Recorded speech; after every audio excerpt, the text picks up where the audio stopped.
I've had my dog Max for almost 7 years.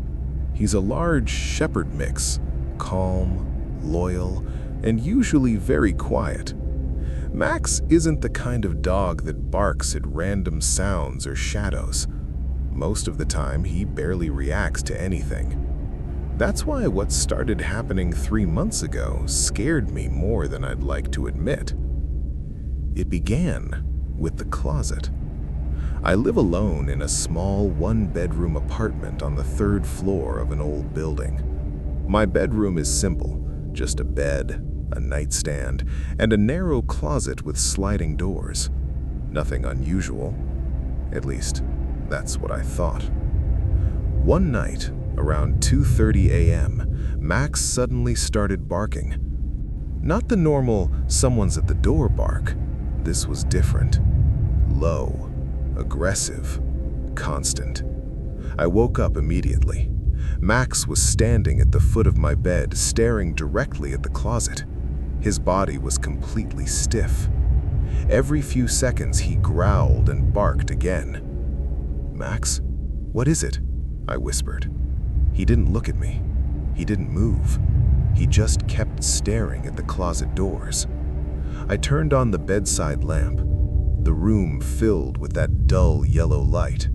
Everything looked normal. The closet doors were closed exactly how they always were.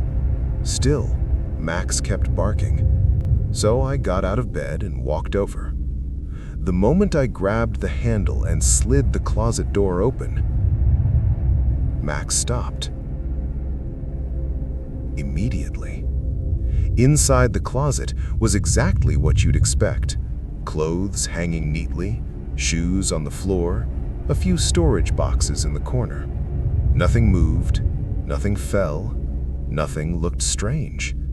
I laughed quietly to myself and assumed Max had heard something in the walls.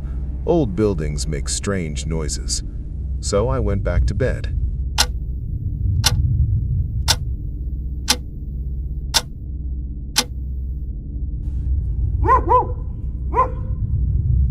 The next night, it happened again. 2:30 a.m., Max woke up suddenly and began barking at the closet. This time he was pacing in front of it, claws scratching against the floor. I turned on the lamp and sat up. The closet doors looked slightly different. Not open, but not fully closed either. Just a small gap, maybe an inch. I was sure I had closed them before going to sleep. Half-awake brains forget things, though, so I didn't worry too much. I walked over and opened the closet again. Just like before, nothing. But again, the moment the door opened, Max stopped barking. For the next week, the same thing happened every night. 2:30 a.m., Max barking, closet closed, I open it, everything stops. At first, it was just annoying. Then it started to bother me. Finally, one night, I decided to solve the problem. Before going to bed, I left the closet doors completely open. Problem solved. Or so I thought. At exactly 2:30 a.m., Max started barking again, even louder than before. I opened my eyes. The closet doors were closed, completely closed. I sat up slowly, staring at them. I knew I had left them open. I remembered doing it clearly. Max was standing in front of the closet again, growling so deeply I could feel the vibration through the floor. I walked over and grabbed the handle. The barking stopped instantly. I opened the door. Inside looked normal, except for one thing. The boxes on the floor had moved, just slightly, a few inches from where they used to be. I stared at them for a long time, trying to convince myself they had always been there. But deep down, I knew they hadn't. That night, I decided to test something. I placed my phone on the nightstand and started recording video toward the closet. If something was moving the doors, I would see it. Eventually, I fell asleep. The next morning, I watched the recording. The video lasted almost 6 hours. For the first few hours, nothing happened, just darkness.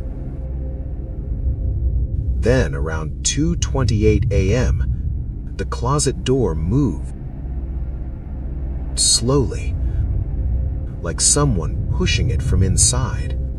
The door opened about 2 inches, then stopped. A minute later, it moved again, 3 inches, then 4. At 2:30 a.m., the movement stopped completely. That's when Max started barking in the recording. My sleepy voice asked him what was wrong. But the thing that terrified me most wasn't the door. It was the sound that came next.